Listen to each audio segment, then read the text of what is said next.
இயேசுவே நீர் எங்களோடு பேசும், எங்களை உயிர்ப்பியும் வழி நடத்தும். இயேசு மூலம் ஜெபிக்கிறேன் தகப்பனே. இப்பவுமே எழுப்புதல் சத்தியம்தான் கடைசி கால சத்தியங்கள். கடைசி கால சத்தியம்னா எவ்வளவு கடைசி கால சத்தியங்கள் வெளிப்படுதோ அவ்வளவு சீக்கிரமாக எழுப்புதல் வரப்போகுதுன்னு அர்த்தம். அதனால் நான் என்ன சொல்ல வரேன்னா, எழுப்புதல் வருவதுக்கு முன்னால் நம்ம காலங்கள் முடிஞ்சிடக்கூடாதுன்னு எனக்கு ஒரு பயம். அல்லேலூயா. அப்போ சீக்கிரமாக எழுப்புதல் என்ன செய்யணும், வரணும். எல்லாரும் எழுப்புதலில் பங்கடையணுங்கிறது தான் நம்ம நோக்கம். ஆமென். அப்போ எல்லாருமே தேவனுடைய எழுப்புதல்லாம் என்ன, ஒரு மகாபரிய அபிஷேகம் நம்ம ஊற்றப்பட்டு ராஜாக்கள் பிரபுக்கள் சந்திக்கப்படுவார்கள். எழுப்புதல். நான் ஒரு இடத்துல பிரசங்கிக்கிறேன், எனக்கு முன்னால் இருக்கிற மாவட்டத்தில் எம்ஏ எம்காம்லாம் படித்தவங்க டீச்சர்ஸ். நான் எத்தனை 10ஆம் கிளாஸ் ஃபெயிலு. அல்லேலூயா. ஆனால் இதை அனுபவிக்கணும். இதில் உங்களுக்குள்ள உங்கள் முன்னால் கலெக்டர் இருக்கணும், உங்கள் முன்னால் எஸ்ஐ இருக்கணும், டிஎஸ்பி இருக்கணும். நீங்கள் இயேசுவை சொல்லணும், அவங்க கேட்கணும். கேட்பாங்களா கேட்க மாட்டாங்களா? அது நடக்கணும். அதுக்கு தான் நான் சந்தோஷப்படுறேன். அதுதான் ஆயிரம் நம் மூலமாய் இருளுள்ள ஜனங்கள் மகாபரி வெளிச்சத்தை அடையணும். அநேகர் சாபத்திலிருந்து நம் மூலமாய் தூக்கி எடுக்கப்படணும். அநேகர் விடுவிக்கப்படுவதை நம் கண்கள் காணணும். முடவர் நடக்கணும், அல்லேலூயா. குருடர் பார்க்கணும், சப்பானிகள் நடக்கணும். ஆமென். இதுதான் எழுப்புதல். முடவர் நடக்கணும், இந்த கால் இல்லை. ஆமென். அல்லேலூயா. குருடர் பார்க்கணும்னா இந்த கண்ணு மட்டுமல்ல, ஆத்தும கண் திறப்பதை நம்ம பார்க்கணும். அல்லேலூயா. இதெல்லாம் நான் எழுப்புதல்ல நாம் அந்த சந்தோஷம் பயங்கரமாக இருக்கும். ஊர் சுற்றணும், 5 ஸ்டாரில் போய் சாப்பிடணும், அதெல்லாம் கிடையாது. நடந்தே போகணும், இயேசுகிற சுகாய் பட்னியாக கிடக்கணும். அல்லேலூயா. அதில் இருக்கிற மேன்மை காரில் போகிறதுல இல்லை. அல்லேலூயா. ரைட். நான் ரொம்ப காரியங்கள் இப்போ பேசுறதுக்கு நேரமில்ல, நான் சுருக்கமாக முடிக்கணும்னு நினைக்கிறேன். இயேசு கடைசி காலத்தில் பிசாசு என்ன செய்வான், நான் எப்படி இருக்கணும், அதுதான் நான் இப்போ உங்கள்கிட்ட சொல்ல போகிறேன். பிசாசின் தன்மை எப்படி இருக்கும், நம்ம எப்படி மக்கள் மத்தியில் இருக்கணுங்கிறது தான் இப்போ சொல்லக்கூடிய ஒரு சத்தியம். வாசிக்கலாம். தெசலோனிக்கேயரின் புத்தகம். ஏஜியில் கொடுத்த கவர் என்ன மாதிரி வச்சு கொண்டு வந்து கொடுத்துரு. 1 தெசலோனிக்கேயரின் புத்தகம் 2ஆம் அதிகாரம்.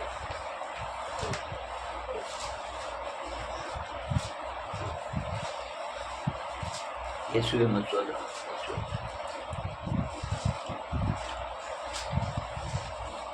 1 தெசலோனிக்கேயர் 2ஆம் அதிகாரம் 3ஆவது வசனத்தில் இருந்து.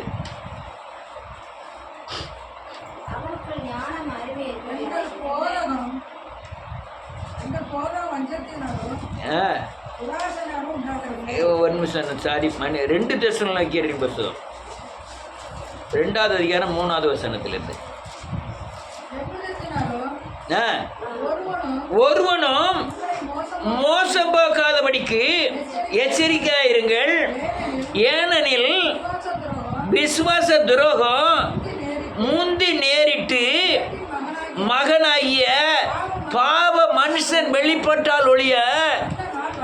ஆமென். விசுவாச துரோகம் பண்ணக்கூடியவர்கள் கேட்டின் மகன்கள். நீங்கள் விசுவாசத்தினால கிரியை செய்யலைன்னா தேவனுடைய பிள்ளைகள் அல்ல. விசுவாசம் தான் அல்லேலூயா அடிப்படை அஸ்திபாரமே விசுவாசம். அந்த கேட்டின் மகன் அநேகமாக வெளிப்பட்டு கொண்டு இருக்கிறான் இந்த காலங்களில். எங்கே பார்த்தாலும் விசுவாசத்தின் கிரியை இல்லை, பலத்தின் கிரியை இருக்கு.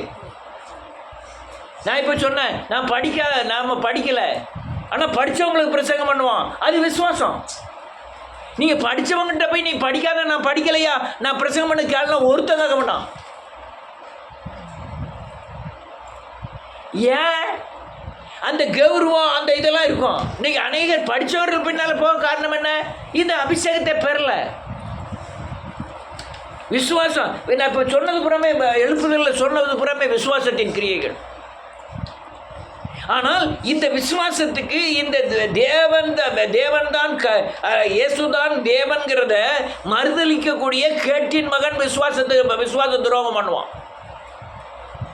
இயேசுவை பற்றியே சொல்லலைங்க. நான் 2 ஞாயிற்றுக்கிழமை சர்ச்சுக்கு போனேன், இயேசுவை பற்றியே பேசலை. ஆபிரகாம் ஆடு மேய்ச்சான், அவன் கழுத மேய்ச்சான், இவன் ஆடு மேய்ச்சான்னு சொல்லி முடிச்சிட்டாரு. அல்லேலூயா. இது கேட்டின் மகன், கேடு செய்யக்கூடிய பிள்ளை.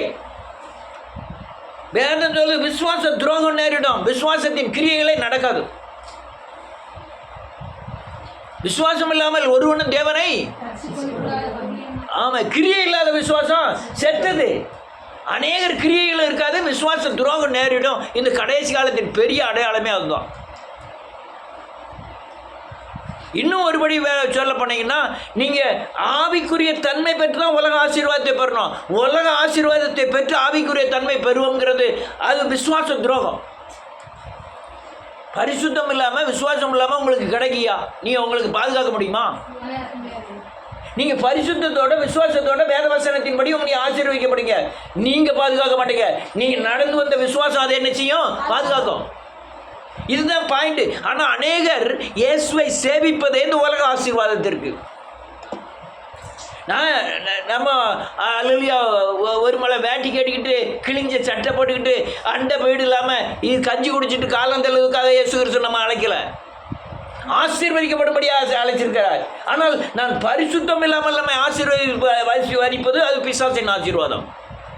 அல்லேலூயா. என்ன சொன்னேன்? ஆமென். வசனத்தின் அடிப்படையில் வருகிற எந்த ஆசீர்வாதமும் தேவனுடைய ஆசீர்வாதம் இல்லை. அப்போ நான் ஆசீர்வதிக்கப்படணும்னா நான் ஆவிக்குரிய தன்மையில் தேர வேண்டும். இது வராது, எல்லாமே விசுவாச துரோகம். அல்லேலூயா. கேட்டின் மகன். உங்களை வச்சுட்டு நான் பணம் வாங்கினா லேசாக வாங்கியிருக்கலாம். நாங்கள் முடியுமா? முடியாதோ?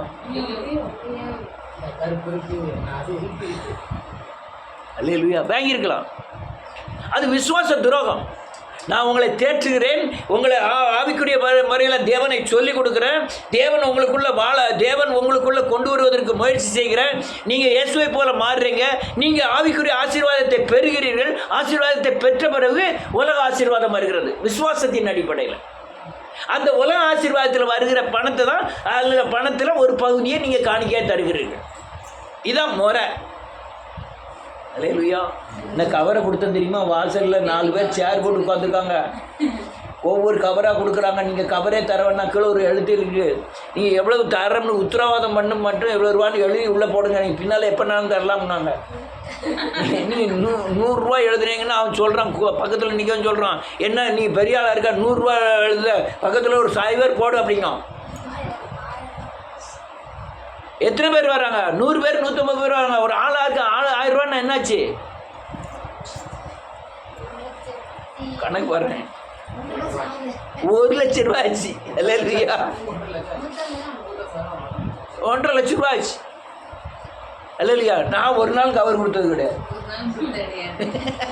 அல்லேலூயா. போதும். விசுவாச துரோகம் இதெல்லாம் என்னது? விசுவாச துரோகம். நிறைய காரியங்கள் விசுவாச துரோகம். கேட்டின் மகன்கள் இது வெளிப்பட்டு இருக்கு. இதெல்லாம் அடிச்சு நொறுக்கிறதுக்கு தான் நம்மளெல்லாம் தெரிஞ்சிருக்கிறார் கர்த்தர். அல்லேலூயா. அடுத்தது என்ன இருக்கு? 4வது வசனம், எதிர்த்து நிற்கிறவனாயும் ஏதுவோ ஆமென் ஆமென் ஆமென் உட்கார்ந்து இருப்பான். அல்லேலூயா. நாங்கள் ஜெப கூட்டம் நடத்திக்கிட்டு இருக்கோம்.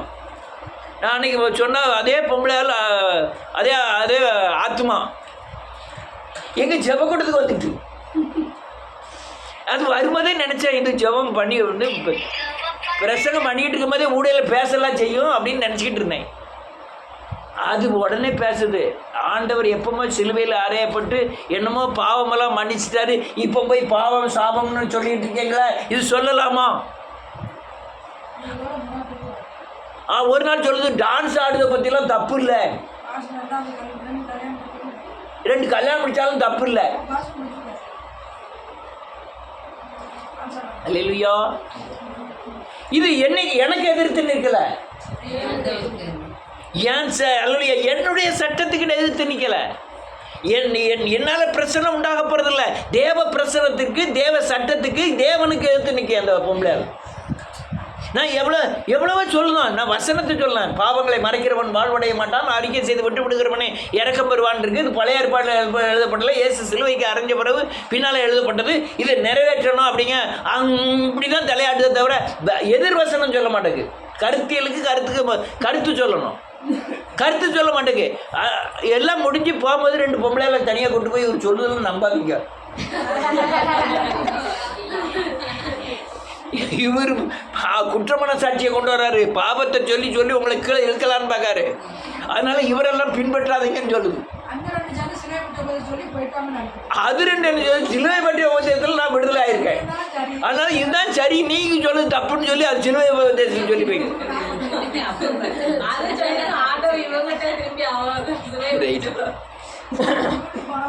எங்க இவன் எங்கள் வீட்டில் அங்கே தென்காசியில் இருக்கும்போது கீழே போய் சாமான் வாங்க போகிறோம். மேலே இருந்தால் நாங்கள் கீழே பாலத்துக்கு கீழோடையே போனோம்.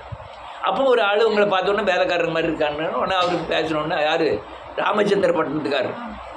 உடனே எங்கள் வீட்டுக்கே வந்துட்டார். வீட்டுக்கு வந்தோடனே அவர் ஒரு 10 ரூபா காணிக்கை கொடுத்து போய் சொல்லியாச்சு. பிறகு இவர் வியாழக்கிழமை பிரேசலுக்கு கூப்பிட்டு வருமானு கூப்பிட்டு வந்தாச்சு. உடனே அதில் நொஞ்ச ஆள் யாருன்னு பார்த்தாங்க. நேரம் இந்த அம்மாவை பார்த்தாச்சு.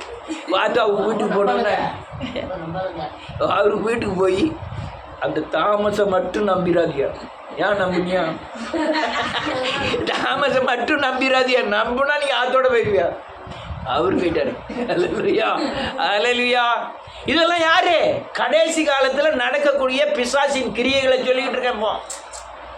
எதிர்க்கிறவன் யார் எதிர்ப்பான்? மனுஷன் அல்ல, தேவனுடைய கிரியைகளை, தேவனுடைய பிரசன்னத்தை, தேவனுடைய வார்த்தையை எதிர்க்கக்கூடியவன். அநேக அல்லேலூயா மோசமான பிசாசின் கிரியைகள் கிறிஸ்துவத்தில் நிறைஞ்சிட்டு. அடுத்த நிலையில் இருக்கு. ஆமென். ஞாபகம் இல்லையா?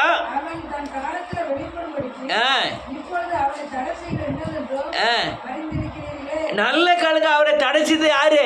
பரிசுத்த ஆவியானவர் தடை பண்ணிக்கிட்டு இருக்காரு. உங்களுக்குள்ள அந்திகிறிஸ்து வராத காரணம் என்ன? ஒரு அந்திகிறிஸ்துவின் கிரியைகளை நீங்க புரிஞ்சு கொள்ளக்கூடிய யாரு? பரிசுத்த ஆவியானவர் இருக்கு போய் தான் நீங்க தப்பு சரின்னு கண்டுபிடிச்சுட்டீங்க. இல்லைன்னா நம்ம நிறைய டிவி பார்க்குறோம், அதில் விஜய் நடி ஆடுதான், இங்கேயும் பலிபடத்தில் தானே ஆடுதாங்க, 2 ஒன்று தானே, அதை பற்றி என்ன இருக்குன்னு நினைப்போம். அல்லேலூயா. அடுத்த என்ன எழுதிருக்கு? கிரியை செய்கிறது. வேதம் சொல்லுது அக்கிரமத்தின் ரகசியம் அந்த கிரியைகளப்ப வெளிநாடு வழிபட்டு இருக்கு. ரகசியமா வெளிப்படுது, ரகசியமா வெளிப்படுது. என்னமா பாட்டு படிக்க தெரியுமா? நீ யாரெல்லாம் பார்த்தே இல்லை, அழகா பாட்டு படிக்கும், அழகா பாட்டு படிக்கும். என்னெல்லாம் டான்ஸ் ஆடிக்கலாம் பாட்டு படிக்க நல்லா தான் இருக்கு. அங்கே பார்த்தா ஆண்டி கீண்டி எல்லாம் பயங்கரமான டான்ஸு. என்னென்னா ஹார்ட் அட்டாக் வராதான். அல்லேலூயா. கடைசியில் இப்போ கொஞ்ச நாள் ஓடி ஒளிஞ்சிக்கிட்டு இருக்காரு, தலைமறைவாக இருக்கிறார். அல்லேலூயா. இது தடை. அந்த பரிசுத்த ஆவியானவர் இருக்கும் வரை தான் இந்த தன்மையை கண்டுபிடிக்க முடியும். ஒரு நாள் ஆண்டவர் ரகசிய வருகை இருக்கும். ரகசிய வருகையில் நம்மெல்லாம் எடுத்துக்கொள்ளப்படுவோம். அப்போது பரிசுத்த ஆவியானவர் நம்மை விட்டு எடுத்துக்கொள்ளப்படுவார். அப்போ ஏகமாக எல்லாமே இருளாக மாறிடும். இப்போ நமக்கு ஆண்டவர் இருக்கிறதுனால இது இருள், இது தப்பு, இது சரி, ஆவிக்குரிய தன்மைகள் மட்டும் புரியும். இல்லைன்னா புரிய வச்சது ஆவியானவர் இல்லைன்னா உங்களுக்கு ஒன்றுமே புரியாது. ஆமென். இல்லைன்னா டீக்கு உபவாசம், டீக்கு உபவாசம், மீன் கறிக்கு உபவாசம், மட்டனுக்கு உபவாசம். என்ன என்ற இந்த என்ன சுகர் இருக்குல்ல, அதனால மட்டன் சாப்பிடக்கூடாது, மட்டனுக்கு உபவாசம். அடுத்த என்ன இருக்கு?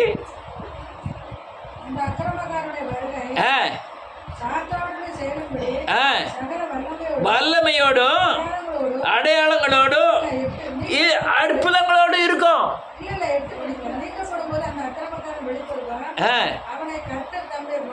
சுவாசத்தினால் அழித்து நாசம் பண்ணுவாரு.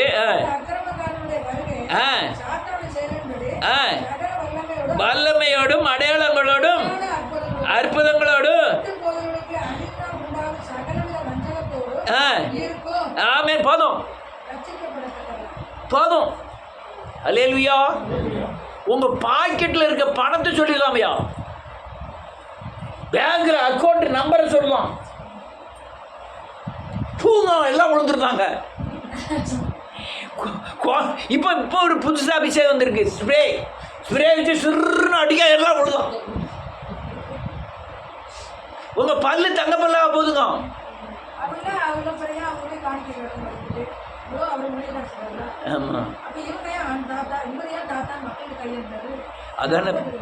அதான பிரச்சனை. அப்படி அல்ல.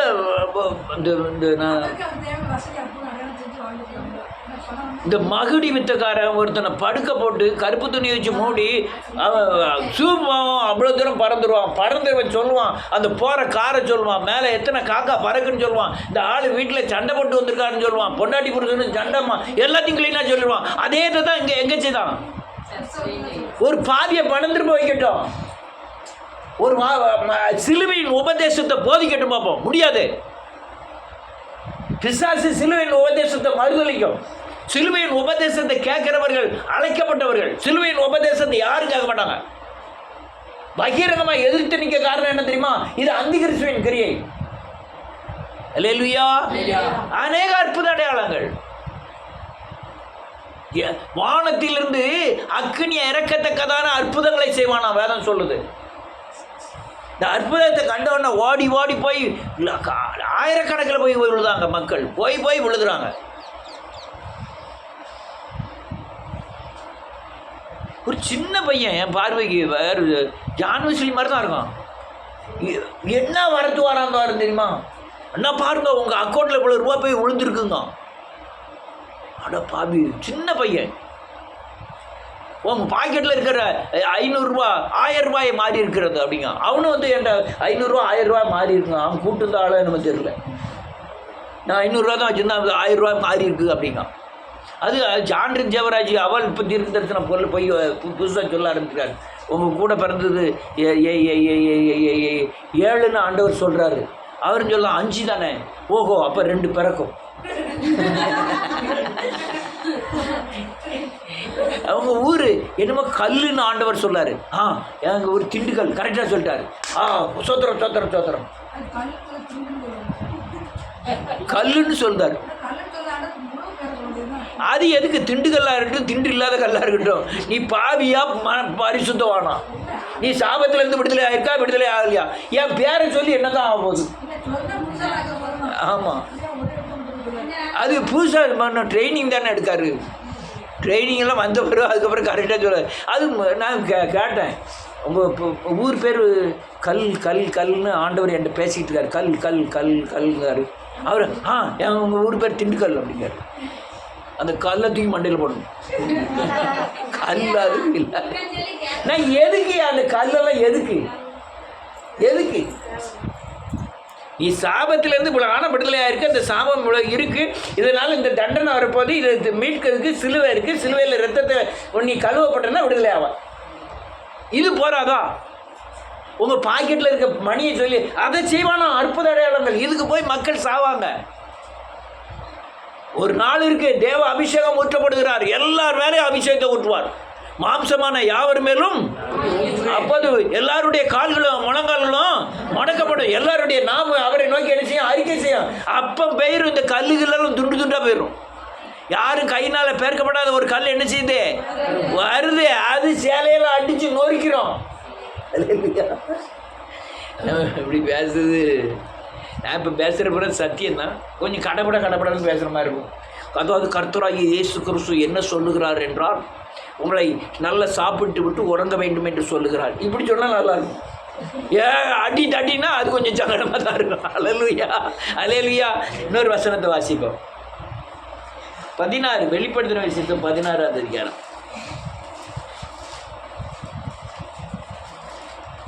13வது வசனத்திலிருந்து வாசிக்கலாம்.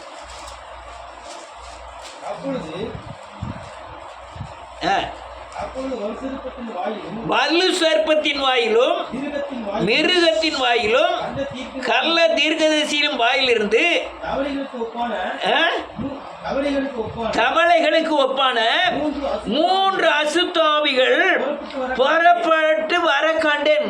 நீங்க தான் பிதா குமாரன் பரிசுத்தாவி வச்சிருக்கீங்களோ? நாங்களும் வச்சிருக்கோம். யார் சொல்றது? பிசாசு சொல்றது என்ன பண்ணலாமா? பிதா வலு சர்ப்பம், குமாரன் மிருகம், கள்ள தீர்க்கதரிசி பரிசுத்தாவி. அங்க உள்ளது இதை சொல்றேன். அந்த பரிசுத்தாவின் கிரியை, அங்க உள்ள பரிசுத்தாவின் கிரியை பயங்கரமா இருக்கு. இங்க உள்ள பரிசுத்தாவின் கிரியை தெரியவே மாட்டேங்குது. யான்னு கேட்கணும். அங்க உள்ள பரிசுத்தாவி வெளிப்படையானது, மாம்சத்தில் கிரியை செய்யக்கூடியது. இங்க உள்ள பரிசுத்தாவி எங்க உள்ளது? உள்ள கிரியை செய்யறது, ஆத்மாவில் கிரியை செய்யக்கூடியது. அங்க மிருகம், குமாரன். அங்க அல்ல பிதா, வலு சர்ப்பம். அவங்க தான் வலு சர்ப்பம் தான் எல்லா ஆர்டரும் கொடுக்கறது. அல்லேலூயா. தவளைக்கு ஒப்பான ஆவியாம். தவளை எங்க இருக்கும்யா?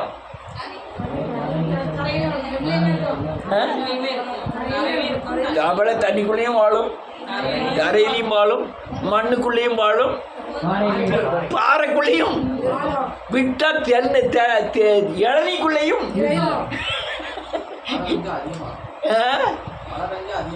ஆமா, அங்க எங்கனாலும் வாழும். அந்த தன்மை உள்ளதுதான் இந்த 3 அசுத்த ஆவிகளும். அல்லேலூயா. ஆமையும் முயலையும் ஓட்டப்பந்தயம் விட்டாங்களாம். ஆமை எங்க வாழக்கூடியது?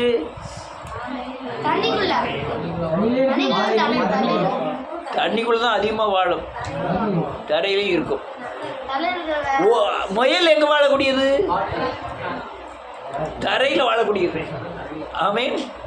ஓட்டப்பந்தயத்தை ஏன் தண்ணியில் வச்சானா?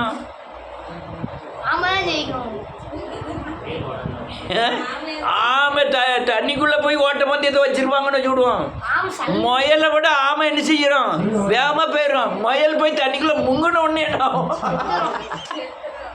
அல்லேலூயா. இந்த 3 தவளைக்கு ஒப்பான பயங்கரமான ஆவிகள், அது எங்கேயும் வாழக்கூடியது. இந்த 3 அசுத்தாவிகளும் எங்கேயும் இப்போ இருக்கு, எங்க எல்லா பக்கமும் இருக்கு. அது அல்லேலூயா, போதகராகவும் இருக்கு, விசுவாசியாகவும் இருக்கு, தீர்க்கதரிசியாகவும் இருக்கு, எல்லாமாகவே இருக்கு. ஆமென். ஏன் பிரதமராகவே இருக்கு, ஏன் அல்லேலூயா பூசாரியா இருக்கு, ஏன் அது ஏன் பிஷப்பா இருக்கு.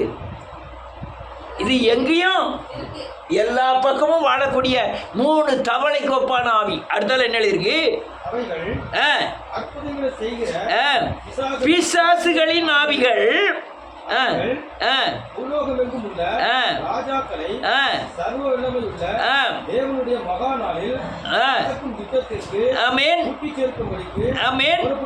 போகிறது. ராஜாக்கள் யார் தெரியுமா?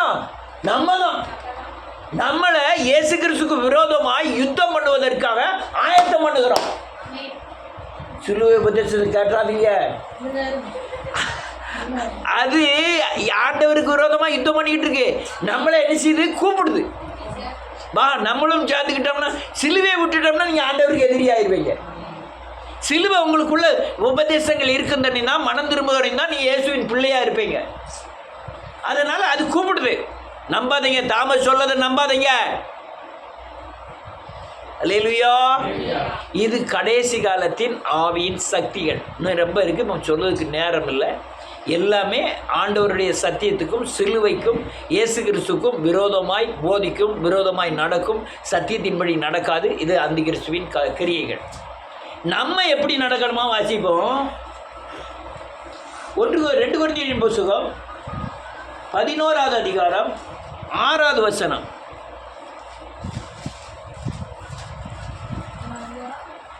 பதினோராவது அதிகாரம் 6வது வசனம்.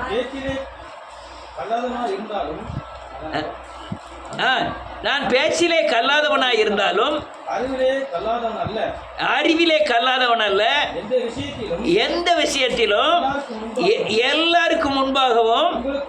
ஆமென். இது என்ன எழுதுறான்? நான் பேச்சில கல்லாதவன் ஐயா. நான் அப்படி சொன்ன மாதிரி கர்த்தராகிய இயேசு கிறிஸ்து உங்களை வாழாக்காமல் தொலையாகுவார், நீ கீழாகாமல் மேலாவை. கேட்க நல்லா இருக்கும். ஏய், இயேசு கிறிஸ்துவ நம்பு. கொஞ்சம் நான் கல்லாதவன் ஆனாலும் வேதம் என்ன சொல்லுது? நான் பேச்சிலே கல்லாதவனாக இருந்தாலும் அறிவிலே கல்லாதவன் அல்ல. வரட்டும். சத்தியத்தை பற்றி கேட்கட்டும்.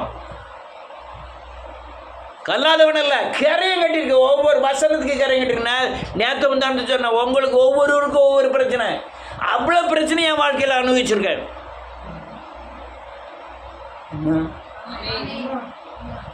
உங்களுக்கு ஒவ்வொருக்கும் ஒவ்வொரு பிரச்சனை. ஒவ்வொரு பிரச்சனை உங்களுக்கு பெரிய பிரச்சனையாக தெரிஞ்சது. ஆனால் எல்லா பிரச்சனையும் என் வாழ்க்கையில் அனுபவிச்சிருக்கேன். அப்போ நான் கல்லாதவன் அல்ல. அடுத்த நிலைக்கு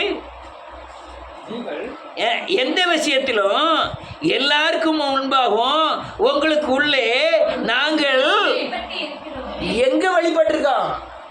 உள்ள. வெளியே பார்வைக்குன்னா இங்கே பேசலாம். தாமஸ் சரியில்லை, அவர் இவ்வளோ நாள் சோறு பைக்காக போட்டார், சோறு பைக்கி போட மாட்டார், அதை பண்ண சரியில்லை அப்படின்னு சொல்லிடலாம். அல்லேலூயா. ஆனால் மனசாட்சி என்ன செய்யும்? சொல்லும். அப்போ நான் வெளிப்புறமாய் ஊழியக்காரனாக இருக்க விரும்புகிறேன்னா உள்ள ஊழியக்காரனாக இருக்க விரும்பினா, உள்ள ஊழியக்காரனாக இருக்கிறவன் தேவனுக்கு ஊழியக்காரனாக இருக்கிறான். வெளியே ஊழியக்காரனாக இருக்கிறவன் யாருக்கு ஊழியக்காரனாக இருக்கான்? பிசாசுக்கு ஊழியக்காரனாக இருக்கிறான். என் ட்ரெஸ்ஸு இதாக இருக்கலாம், என் பேச்சு கல்லாதாக இருக்கலாம், ஆனால் பேசுகிற காரியங்கள் சத்தியம். ஆமேன். யாரும் ஒருத்தரும் ஆமீன் சொல்ல காணல. அல்லேலூயா. நான் படிக்காதவனா இருக்கலாம், பார்க்கறதுக்கெல்லாம் சுருக்கம் விழுந்து வயசாலியாக தெரியலாம். நான் வயசாளி இல்லை. அநேகர் சத்தியத்தை கேட்கறவங்க மறிச்சு நரகத்துக்கு போவாங்க. ஆனால் எனக்கு மரணம் இல்லை. எனக்கு அடுத்த பிறவி ரெடியாக இருக்கேன். பிறவி இல்லை, அடுத்த வாழ்க்கை. அடுத்தால பிறவி இருக்குன்னு 7 பிறவி பண்ண 7வது தடவை கழுத பிறவின்றப்படாது. பிறவி இல்லை, எனக்கு என்ன இருக்கு? இன்னொரு வாழ்க்கை இருக்கு. சொல்ல முடியுமா? நெஞ்சில் அடி. ஆனால் வயசாயிட்டேன், ஆனால் நான் வாலிபன். அல்லேலூயா. கல்லாதவன் ஆனால் கற்றவன். இது என்னத்தை சொல்லுமா? நான் இல்லை, உங்களுடைய மனசாட்சி சொல்லும். என்ன சொல்லும்? உங்க மனசாட்சி சொல்லுதோ? காமர்ஸ் சாத்தா எப்படி ஆளு? நல்லவன். இன்னொரு வசனத்தை வாசிப்போம். 2 Corinthians 4வது அதிகாரம் 2வது வசனத்திலிருந்து வாசிக்கலாம். 4 2 Corinthians 4வது அதிகாரம் 2வது வசனத்திலிருந்து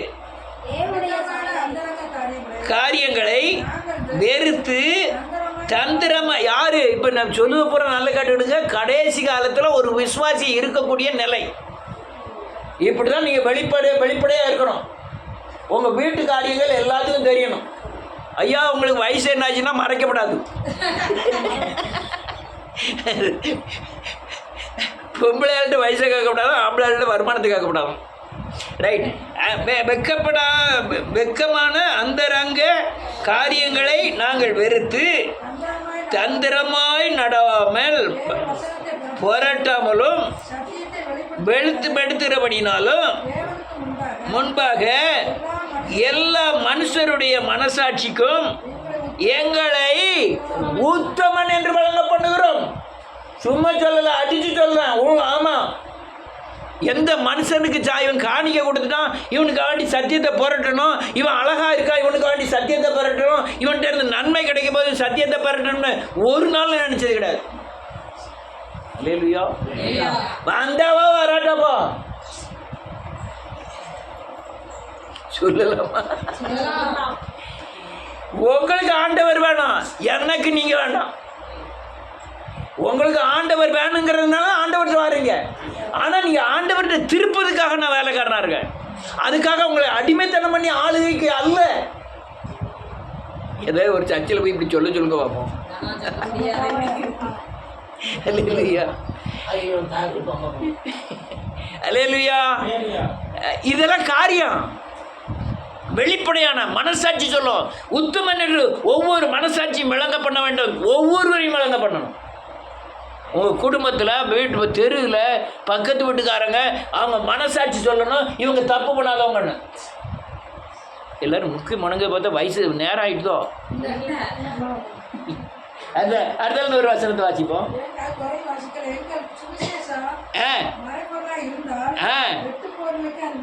மறைபொருளா இருக்கும்.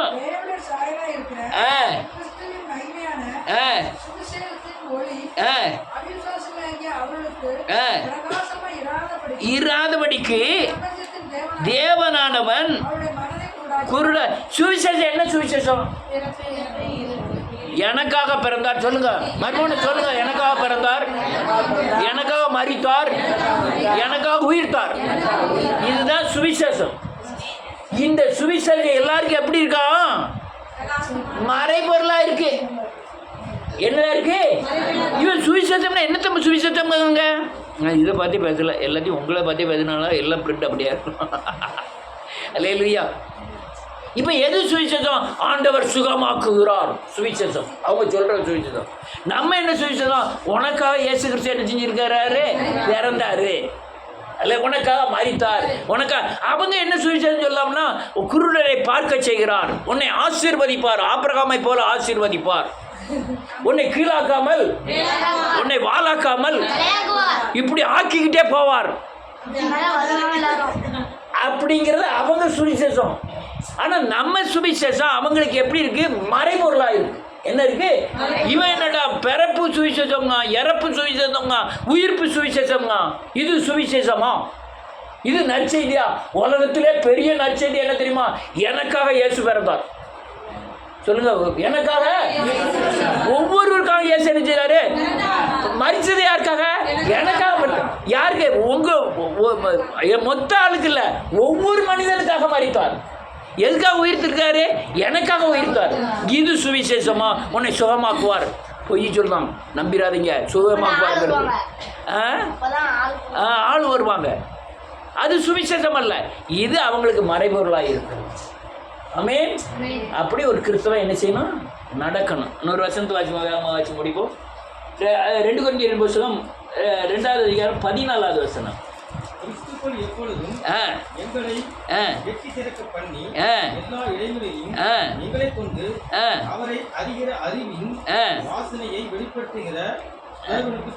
சோத்திரம் 2 கொரிந்தியர் 2வது அதிகாரம் 14வது வசனம். 1 கொரிந்தியர் எடுத்து வச்சுக்கிட்டு இருக்கேன். 14வது. கிறிஸ்துவுக்குள் எப்போதும் பொய்யா எழுதிருக்கு பாருங்க. ஏன் பொய்னா? எப்போதும் உங்களை வெட்டி திறக்க பண்றாரா? கிறிஸ்துவுக்குள் நான் இல்லாததினால் எப்போதும் எங்களை தோற்கடிக்க பண்ணுகிறார். நான் கிறிஸ்துவுக்குள் எப்போதும் நான் இருந்தால் எங்களை வெற்றி சிறக்க பண்ணுகிறார். நீ எல்லா இடங்களிலும் எங்களை கொண்டு, எங்களுக்கு செய்த நன்மைகளை கொண்டு, எங்களுக்கு விடுதலை ஆக்கினதை கொண்டு அவரை எங்கள் மூலமாய் அறிகிற அறிவை தருகிறார்.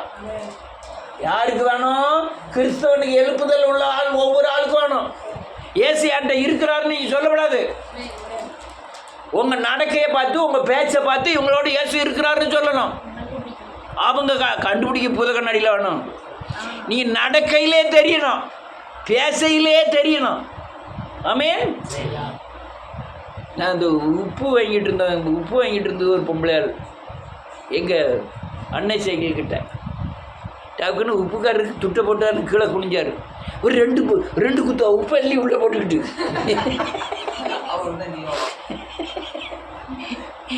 அடப்பா, ஐயோ பாவம் அவனுக்கு. அவருக்கே 10-100 ரூபா உப்பு விற்கிற சங்கடம் எனக்கு தான் தெரியும். டபக்குன்னு 2 குத்து அள்ளி உள்ளே போட்டுக்கிட்டுங்க.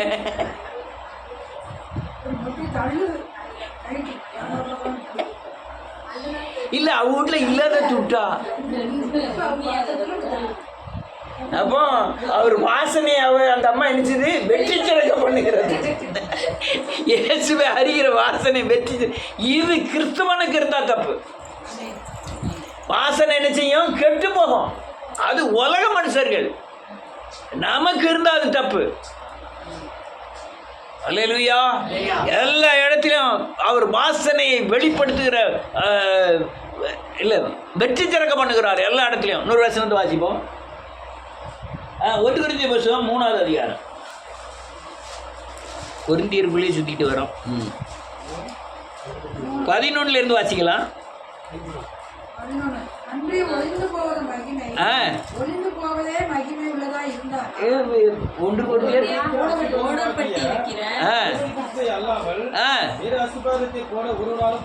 கூடாது.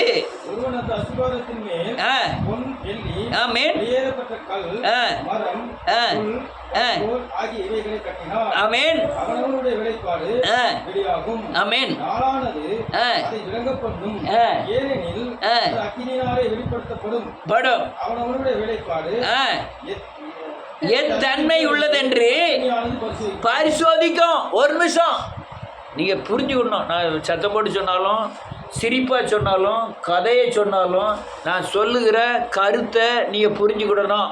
அல்லேலூயா. எல்லாருக்கும் ஒன்று போல தான் கட்டிட்டு வரேன். என்னதை கட்டிட்டு வரேன்? ஆலயத்தை உங்களுக்குள்ள கட்டிட்டு வரேன். நீங்கள் கேட்குறத பொறுத்து தான் உங்களுக்குள்ள அஸ்திபாரங்களும் கட்டடங்களும் எழும்புது. நீங்கள் நடைமுறைப்படுத்த வச்சு தான் நீங்கள் ஓலையை வச்சு கட்டினேன்னு வச்சு விடுவோம். தீ வச்சாங்கன்னா என்ன ஆகும்? தீனா பிசாசு வருகிற போராட்டத்தில் உங்கள் கட்டடம் என்ன செய்யாது? நிற்காது. நான் கல்லுனால் கட்டிட்டு வரேன். சில ஆள் கல்லை வச்சு நல்ல வசனத்தை கேட்டு, சில ஆள் நல்ல ஜோம் பண்ணி அல்லையா வசனத்தின்படி நடந்து உங்களுக்கெல்லாம் நல்ல ஸ்ட்ராங்காக கட்டுதீங்க. பெருமழை வந்து நீரோட்டம் மோதினாலும் அது என்ன செய்யாது? அசையாது. நீங்கள் கட்டுகிற விதத்தை பொறுத்து இருக்கு. நீங்கள் அதை கட்டுகிறதுனா செங்கல் வச்சு கட்டுகிறது இல்லை. அந்த வசனத்தை கேட்டு நடைமுறைப்படுத்தி உங்களுக்குள்ள கிறிஸ்துவை நிறுத்துவதற்கு எப்படி வளர்ச்சி அடைகிறதோ அதை பொறுத்து தான் இருக்குது. அது வருகிறது ஒரு நாள் அந்தி கிறிஸ்துவின் கிரியைகள். அப்போ உங்கள் மேலே வருகிற அந்தி கிறிஸ்துவின் மோதல்னால உங்கள் கட்டடம் நிற்குமா நிற்காதோ, அப்போ நமக்கு வேண்டாயா, நான் திரும்ப கட்டளை குடியிருப்புக்கே போய் வரி வைப்பெல்லாம் கொடுத்துட்டு எங்கள் அண்ணன்மாரோட போய் சேர போயிடணும் போயிடுவேன். அல்லேலூயா. ஆனால் கட்டடம் ஸ்ட்ராங்காக இருந்ததுன்னா நான் தனியாக நிற்பேன். ஒருத்தர் வேணா தேவன் இருக்கிறோம். அல்லேலூயா. கட்டடம் ஸ்ட்ராங்காக இருக்கா? மருமகன் நினைக்காப்புல இன்னும் இங்கே வந்து உட்காரப்படாது, பின்னால் போய் வந்து அல்லேலூயா. கட்டடம் ஸ்ட்ராங்காக இருக்கா? இதுதான் கடைசி கால ஊழியத்தின் தன்மை. கட்டியிருக்கணும்.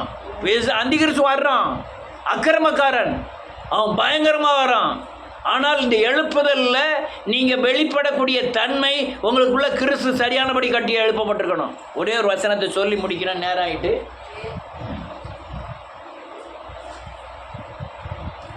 1 கொரிந்தியர் 2வது அதிகாரம் 9வது வசனமும் 10வது வசனமும் எழுதியிருக்கிறபடி தம்மில் அன்பு கூறியவர்களுக்கு ஆயத்தம் பண்ணினவைகளை காணவும் இல்லை, கேட்கவும் இல்லை. அவைகள் ஆமென். ஒரு நிமிஷம் அடுத்தால் வாசிக்கன்னு சொல்லிக்கிட்டேன். கண் காணவும் இல்லை, காதால் கேட்கவும் இல்லை, இருதயத்தால். உடனே இப்போ எல்லாரும் கண்ணை மூடிக்கிட்டுங்க. கண் காணவில்லை. என்னத்தை காட்டுறது தெரியுமா? காணணும்னா என்ன காணணும்? பெரிய வீட்டை காண்கிறேன், 2 மாடி வீட்டை காண்கிறேன். யாருக்கும் தெரியாமல் எனக்குள்ள தெரிகிறது. அந்த வீடு மாடு பங்களா இல்லை. அல்லேலூயா. வேதம் சொல்லுது, கண் காணாத, காதால் கேட்காத, இருதயத்தால் உணரப்படாத ஆவிக்குரிய ஆசீர்வாதங்கள் நிறைய இருக்கு. ஒரு அபிஷேகம் தேசத்தை அசைச்சிருமையா.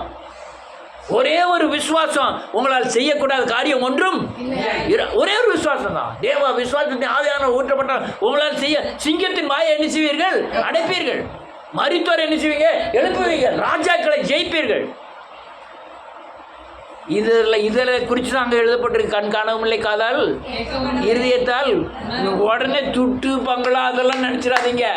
அது உண்டு, கிடைக்கும், உங்களுக்கு கண்டிப்பாக கிடைக்கும். ஆனால் முதல்ல ஆவிக்குரிய தன்மையில் நீங்கள் கட்டப்பட்டு எழுப்பப்பட்டு வரணும். நல்ல கொட்டாய்களை விட்டுக்கணும். இல்லையா? அடுத்த வசனம் என்ன எழுதியிருக்கு? 9வது வசனம் 10. நமக்கு தேவன் அவைகளை அவருடைய ஆவியினாலே வெளிப்படுத்தி இருக்கிறார். என்ன வெளிப்படுத்தினார்? நீங்க கண்ணை மூடிட்டு வீட்டை பார்க்கறது இல்லை, கண்ணை மூடிட்டு ஆவியானவரை பார்க்கறது, கண்ணை மூடிட்டு பரலவர தேவனை பார்க்கறது. ஒரு ஜெபம் பண்ணா அது கேட்கப்படணும். ஆமென்.